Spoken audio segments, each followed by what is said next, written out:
We have, presently, we have nine members sitting on the investment committee. I think that 5 from our executive management, Mr. Low, Mr. Gao, Mr. Zhang, who is our COO, Mr. Yang, who is our deputy CIO, and myself. So 5 from our executives and 4 from a department head. So we had a sort of a discussion, and then we vote. So 9 votes. If you have a vote more than half, that deal will pass. Will go ahead. Basically, that is the procedure. They are not sort of a kind of people who have a deep knowledge of financial investments, but they probably represent the interests of those departments. Therefore, less border will be more sort of a commercialized. Therefore, in a reality, what we have to go through the board, what we don't, right? Our overall, like our strategic assets allocation, yes. Our risk tolerance, or risk, kind of a budget, we have to report to the board for approval. And our annual budget and our budget, financial budget and annual reports will have to go through the board. And some other, like our basic risk management system, etc. So there are more on the system rules kind of a side, not on transaction side. So basically, that is how it works. And we think that as Premier Wang mentioned, that the government will not intervene at the CIC's investment. Therefore, basically, all the investments will be, investment decisions will be made at the investment committee at a management level, other than the board level. One more question for you. Sure. Robert mentioned the fact that one of the beliefs of U.S. Treasury and the United States in general is that capital allocation decisions can best be made by the private sector. How satisfied are you with the current arrangements at CIC and with the recruitment policies at CIC and the incentive policies at CIC? Well, if you have government at one end of the spectrum, private sector at the other, where is CIC on that spectrum on all of these measures? Well, my personal opinion, probably in between, bit towards the government side. Well, because first of all, it's still state wholly owned. It's a corporate incorporated according to Chinese company law. However, it's 100% state owned. So this is one fact.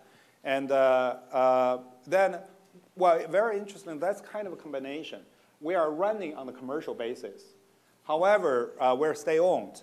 Therefore, we fall into a difficulty for a very competitive, to build up a competitive compensation scheme. That is one of the challenges I've mentioned many times in different occasions. Presently, Donald just asked whether he can ask how much I'm paid. I said that it's no problem. I'm very open to all the questions, and I'm very diplomatic to answer questions. So I can tell that how my salary calculated. I can tell that how my salary calculated.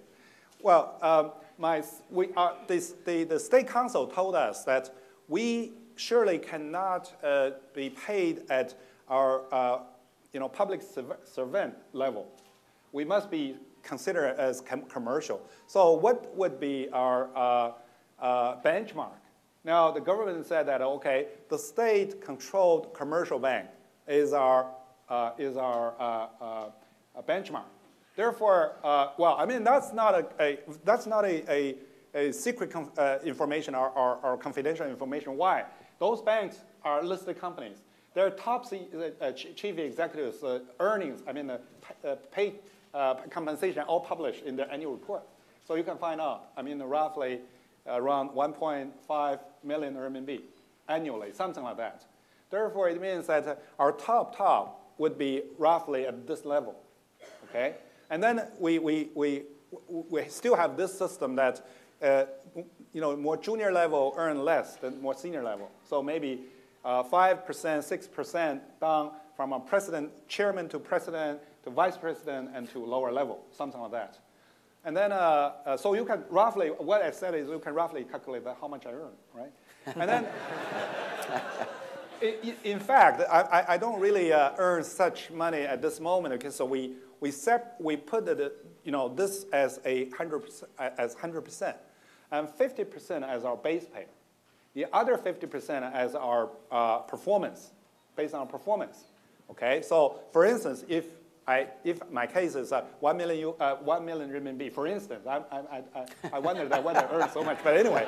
There's a quiz. Yeah, if I earn 1 million renminbi, then I'll get 500,000 as our base pay, as my base pay, divided by 12 months. So that's what I get each month, right? And the other 50%, the other 500,000, our system is that we cut half. That means about 250, okay? The other 500 is all performance pay, right? But we cut half. 250 also paid together with our base pay. So we assume, anyway, you have some performance. So we give you, half of the performance. And then afterwards, that half left, it's roughly it's about 125,000, something like that, right? That will remain to the next year and the year after. So basically, that's our salary. And then we think that our front office investment managers, they have some bonus.